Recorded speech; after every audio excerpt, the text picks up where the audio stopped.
भीष्म पितामह के निधन के बाद महाभारत के युद्ध के 11वें दिन की कहानी है ये। इस दिन युद्ध भूमि पर एक ऐसा सामना हुआ जो आज भी युद्ध कला के इतिहास में यादगार बना हुआ है। आज हम बात करेंगे राजा भागदत्त और उनके महाबली हाथी सुप्रतिका की और पांडवों के महान धनुर्धर अर्जुन तथा उनके सारथी भगवान कृष्ण के बीच हुई उस अनोखी घटना की। भागदत्त कौन थे? वे कौरवों के एक प्रमुख सेनापति और असम के प्राचीन राजा थे। अपने विशालकाय और बलशाली हाथी सुप्रतिका के कारण वे युद्ध के मैदान में अपने आप में एक अलग ही ताकत थे। सुप्रतिका न केवल एक हाथी था बल्कि युद्ध का एक चलता हुआ किला था। उस समय के युद्धों में हाथी की भूमिका बहुत महत्वपूर्ण होती थी, क्योंकि विशालकाय ये जानवर सैनिकों के मनोबल को तोड़ने और दुश्मन की पंक्ति को तहस नहस करने में सक्षम होते थे। हाथी की धमक से दहशत फैलती थी और वे युद्ध के रणभूमि पर एक चलती हुई तोप की तरह काम करते थे। अब आते हैं अर्जुन और कृष्ण पर। अर्जुन पांडवों के सबसे बड़े योद्धा, धनुर्विद्या के अद्वितीय निपुण थे। उनके तीर धनुष से कई युद्धों में विजय मिली थी। उनके सारथी और परम मित्र कृष्णन केवल एक भगवान थे बल्कि एक कुशल रणनीतिकार भी। कृष्ण की बुद्धिमत्ता और अर्जुन का पराक्रम दोनों मिलकर पांडव सेना को युद्ध में मजबूती देते थे। तो चलिए उस 11वें दिन की शुरुआत करते हैं। जैसे ही सूरज अपने मध्याह्न की ओर बढ़ रहा था, कौरव सेना ने एक बार फिर से जबरदस्त आक्रमण किया। राजा भागदत्त अपने हाथी सुप्रतिका पर सवार होकर सीधे पांडवों के बीच घुस पड़े। सुप्रतिका की भारी चाल और उसके पैरों की थाप से पूरा रणभूमि गूंज उठा। अर्जुन ने तुरंत अपने तीर चलाने शुरू किए, पर सुप्रतिका की भारी खाल और भागदत्त की महारत से वे तीर ज्यादा असर नहीं कर सके। कई तीर हाथी के शरीर से टकराकर हवा में ही टूट गए।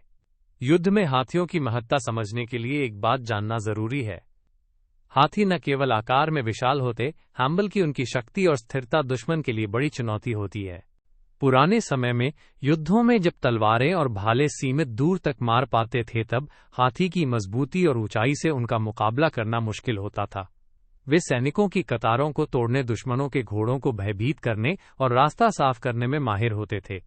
जैसे ही भागदत्त सुप्रतिका के साथ बढ़े, उन्होंने एक और भी भयंकर हथियार निकाला, वैष्णवास्त्र। ये एक दिव्य अस्त्र था जिसे भगवान विष्णु के नाम पर बनाया गया था। कहा जाता है कि यह अस्त्र विनाशकारी होता है और जिसे भी लग जाए वो प्राणघातक स्थिति में पहुंच जाता है। जब राजा भागदत्त ने वैष्णवास्त्र छोड़ा तो पूरी पांडव सेना हतप्रभ रह गई।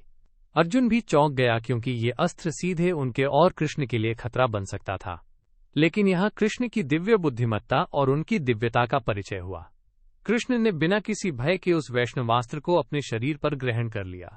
ऐसा कहा जाता है कि कृष्ण विष्णु के अवतार हैं और इसलिए वैष्णवास्त्र उनके लिए हानिकारक नहीं था। उन्होंने उस अस्त्र को अपने गले में माला की तरह डाल लिया और उसे अपने लिए खतरा बनने से रोक दिया। अर्जुन ने देखा कि कृष्ण ने वैष्णवास्त्र को अपने ऊपर ले लिया है तो वे बहुत शांत हुए। कृष्ण ने अर्जुन को कहा, डरो मत, यह अस्त्र मुझ पर कोई प्रभाव नहीं करेगा। तुम अपने तीरों से भागदत्त और सुप्रतिका को रोको। ये सुनकर अर्जुन ने एक बार फिर अपने तीर चलाना शुरू किया और इस बार उनकी सटीकता से सुप्रतिका और भागदत्त को लड़खड़ाना पड़ा। इस पूरे दृश्य से हमें कई महत्वपूर्ण बातें सीखने को मिलती हैं। पहला, युद्ध में संकट के समय सही निर्णय लेना कितना जरूरी होता है। कृष्ण ने तुरंत समझ लिया कि वैष्णवास्त्र को टालना या बचना संभव नहीं है, इसलिए उन्होंने उसे अपने ऊपर ग्रहण कर स्थिति को नियंत्रित किया। दूसरा, हमें अपने विरोधी का सम्मान करना चाहिए। भागदत्त और सुप्रतिका दोनों ही इतने ताकतवर और साहसी थे कि उन्होंने पांडवों के लिए बड़ा खतरा पैदा किया। युद्ध में ऐसे योग्य प्रतिद्वंद्वी का सम्मान ही असली योद्धा की निशानी है। तो दोस्तों, इस कहानी से हम ये भी समझते हैं कि युद्ध केवल ताकत से नहीं बल्कि बुद्धि, साहस और सम्मान से भी जीता जाता है। हाथियों की महत्ता, दिव्य अस्त्रों की कथा और कृष्ण अर्जुन की जोड़ी की ये घटना महाभारत के उन यादगार पलों में से एक है जो हमें सदाबहार प्रेरणा देती है। आशा करता हूं आपको ये कहानी पसंद आई होगी।